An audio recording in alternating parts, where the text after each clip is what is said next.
कि ये नया भारत है, ये आतंकवाद को बर्दाश्त नहीं करेगा। अगर आपने हमारे एक भी नाहक बेगुनाह का कत्ल किया तो उसका बदला इसी तरीके से लिया जाएगा। टेरर और टॉक एक साथ नहीं चल सकता है। टेरर और ट्रेड एक साथ नहीं चल सकता है। पानी और खून एक साथ नहीं चल सकता। जितने भी समुदाय हैं, जितने भी राजनीतिक पार्टीज हैं, सबने एकजुटता का सबूत पेश करके पूरे दुनिया के सामने इंडिया की असल ताकत को पेश किया है। मैं देश की सरकार को और विशेष तौर से भारत की सेनाओं को, पूरे हिंदुस्तान की दरगाहों की तरफ से, ऑल इंडिया सूफी सज्जादा नशीन काउंसिल की तरफ से और विशेष तौर से अजमेर शरीफ की दरगाह की तरफ से उनके आध्यात्मिक प्रमुख किबला दीवान सैयद ज़ैनुल आबिदीन साहब की तरफ से बहुत बहुत बधाई देना चाहता हूं, बहुत बहुत शुक्रिया अदा करना चाहता हूं कि आपने इस देश का मान सम्मान बढ़ाया है, आपने इस देश की सुरक्षा के साथ कॉम्प्रोमाइज नहीं होने दिया और आप सरहदों की निगरानी कर रहे हैं तो हम सुकून और चैन से सो रहे हैं।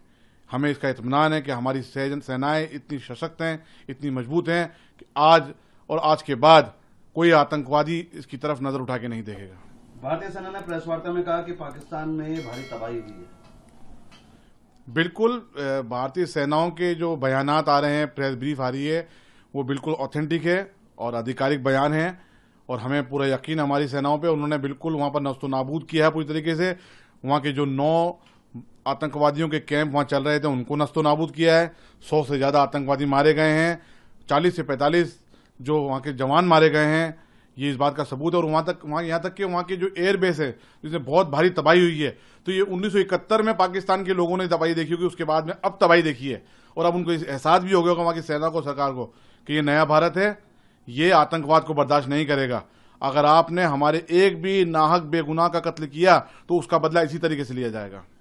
भारत सरकार का निर्णय धरती पर चाहे सैन्य आक्रमण हो या आतंकी आक्रमण, उसे युद्ध ही माना जाएगा। जी हाँ, मैंने भी अभी ये देखा है कि भारत सरकार ने निर्णय लिया है और इसका ऐलान किया है कि अगर भारत की धरती पे किसी भी प्रकार से हमला किया जाता है या घुसपैठ की जाती है या वहां पाक अधिकृत आतंकवाद जो है वो यहाँ पर उनके आतंकवादी आकर किसी प्रकार से हमला करते हैं तो उसको युद्ध की श्रेणी में माना जाएगा। ये निर्णय का हम स्वागत करते हैं, पूरा देश इस भारत सरकार के इस निर्णय का स्वागत करता है।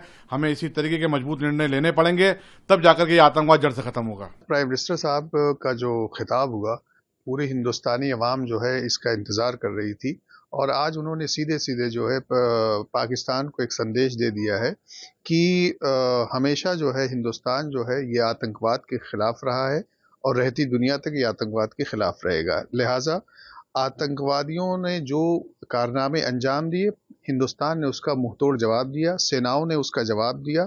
मैं समझता हूं कि प्राइम मिनिस्टर ने साहब ने 3 बातें बहुत अच्छी कही कि न्यूक्लियर ब्लैकमेलिंग ये बंद करे और दूसरी बात ये कि टेरर और टॉक एक साथ नहीं चल सकता है, टेरर और ट्रेड एक साथ नहीं चल सकता है, पानी और खून एक साथ नहीं चल सकता है। इसका मतलब है कि सीधा संदेश है कि तुम आतंकवाद के अड्डों को बंद करो और हमेशा पीस की बात करो, तुम हमारे पड़ोसी हो। मैं समझता हूं कि सेनाओं ने और अवाम ने फौलाद की तरह इस मुल्क के साथ खड़े रहे और यही सबसे बड़ा एक संदेश है कि पूरे 140 करोड़ अवाम जो है, हिंदुस्तान जो है वो आतंकवाद के खिलाफ है और अपने मुल्क की सेनाओं के साथ है।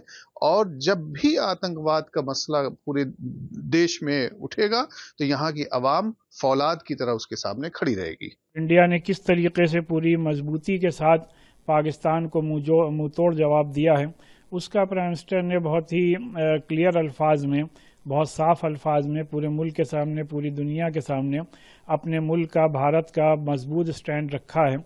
और जिस तरीके से प्राइम मिनिस्टर ने ये बात कही कि इंडिया न्यूक्लियर ब्लैकमेल नहीं सहेगा और यकीनी तौर पर आतंकवाद और टॉक एक साथ नहीं चल सकती, यानी टेरर और टॉक एक साथ नहीं हो सकता। और उसी के साथ साथ प्राइम मिनिस्टर साहब ने जो ये बात कही कि पहलगाम के वहशतनाक हमले का इंडिया ने पूरी ताकत और क़ुव्वत के साथ टेररिस्ट को मुंहतोड़ जवाब दिया है, ये वो तमाम बातें थीं जिससे ये बात वाज़ेह हुई कि इंडिया ने पिछले दिनों किस तरीके से पाकिस्तान में टेररिज्म के ख़ात्मे के लिए कदम उठाए हैं।